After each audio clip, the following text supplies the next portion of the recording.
So let's start off by asking PJ, could you survive on the John Daly diet, which is 21 cigs, 12 Diet Cokes, and 0 ounces of water? Absolutely not. Not only would I not survive on that, good to be with you guys this morning. Happy Friday. I don't even think I'd make it to the first tee. I'd be at the putting green or on the driving range and would probably just pass out from that. So John Daly is one of a kind. He is a national treasure, and I don't know how he continues to do it at this age.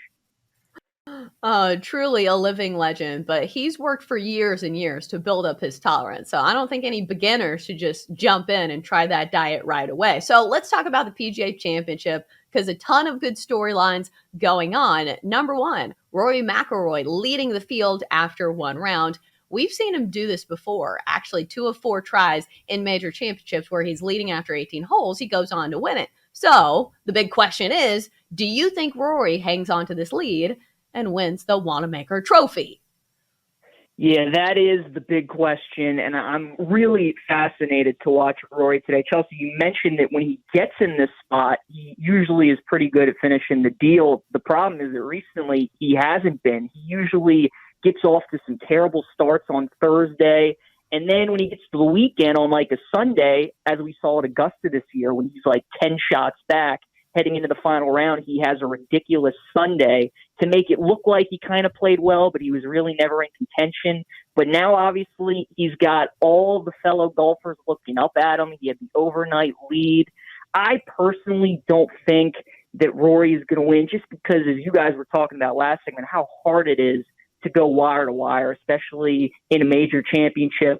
I will say, though, the one thing that Rory has working for him, the way he drove the ball yesterday was unbelievable. He had 10 drives over 320 yards, and Rory can drive the ball a mile, and these fairways, they're running so firm and fast that when Rory puts it in the fairway, as he was doing yesterday, his ball goes so far. And on these holes that are like 480 yards, he's playing his second shot at 370. And he can just use wedges and small irons. So that's why he was so effective yesterday. If he can continue to hit the fairway, he's going to be towards the top of the leaderboard. But as I said, it's so hard to go wire to wire and win a major. Even someone as talented as Rory, it's going to be a tough task.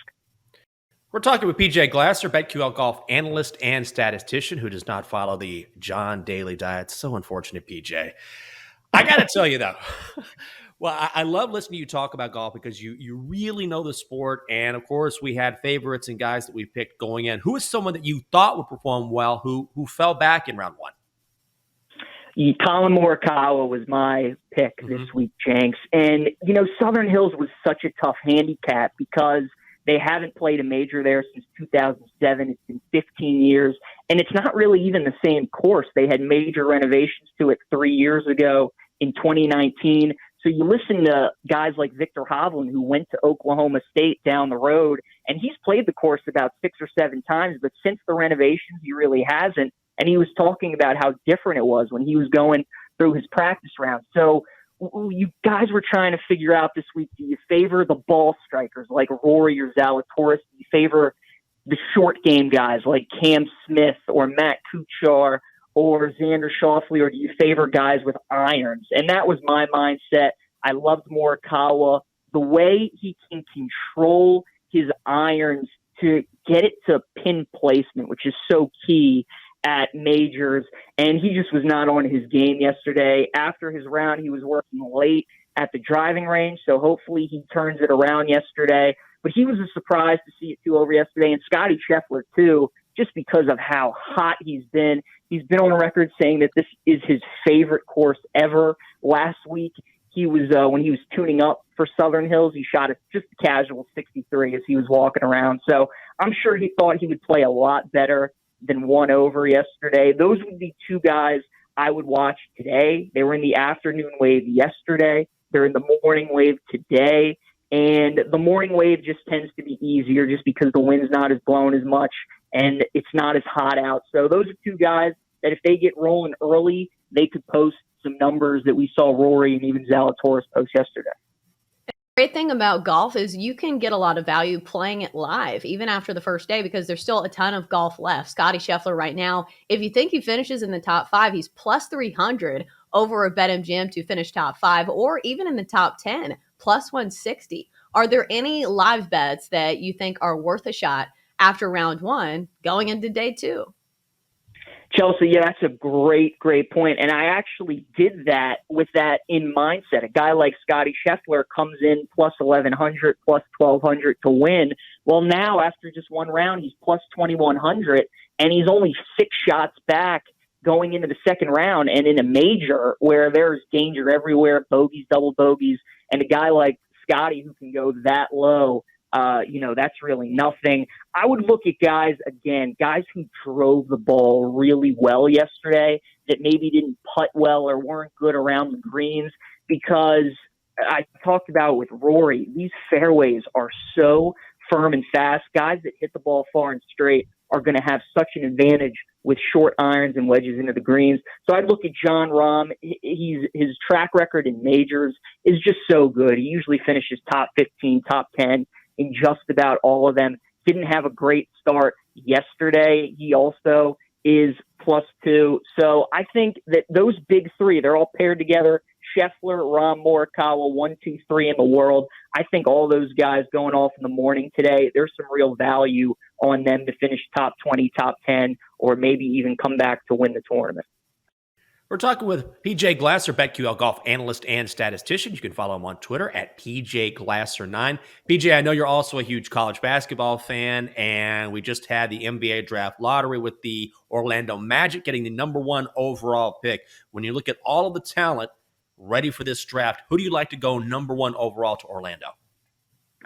For me, Jenks, it clearly should be Jabari Smith out of Auburn. For me personally, I look at the NBA draft a lot like we saw the NFL draft this year. I think Chet Holmgren, who a lot of people believe will go number 1, is a lot like Trayvon Walker. He played on a great college team. He played under a great coach. But his draft stock is really based on potential. Now, Chet was a great college player, but everybody looks at the 7'2" size and the great touch as a shooting big man, and he's got great handle. Whereas Trayvon Walker was the same way, right? You turn on the tape, so much size and speed at the linebacker position, whereas Aiden Hutchinson would have been the guy I took first because he's just such a hard worker. He's so durable. You plug him in day one, he's going to produce for you. And Jabari Smith, for me, is the same way. You plug him in day one, and he's going to produce. He's 6'10". His shooting stroke is just so smooth. And watching him play this year in college, he had so many baskets that will just translate to the NBA, step backs, turnarounds, fadeaways, such a good catch and shoot guy. So Orlando, they love drafting big man, as we know, Dwight Howard, Jonathan Isaac, Mo Bamba. So they'll probably go Chet Holmgren, but I'd go Jabari Smith just because I think that he is the most pro-ready, and he's going to be an elite scorer at the NBA level. Yeah, I'm on that train too. As somebody who was on Gonzaga minus 8.5 or whatever it was against Arkansas, and then Chet Holmgren looked like a rag doll down there. I hate Chet Holmgren. Yeah. But let's get to your best bets. We only have a couple minutes left. Are there a couple plays you especially like on today's slate?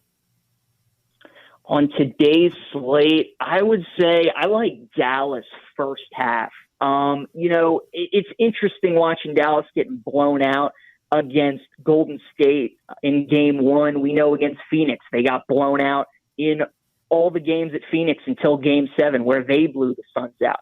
But Dallas against Phoenix in game 2, they really played a good first half, and then Phoenix blew them away. I think today could be similar.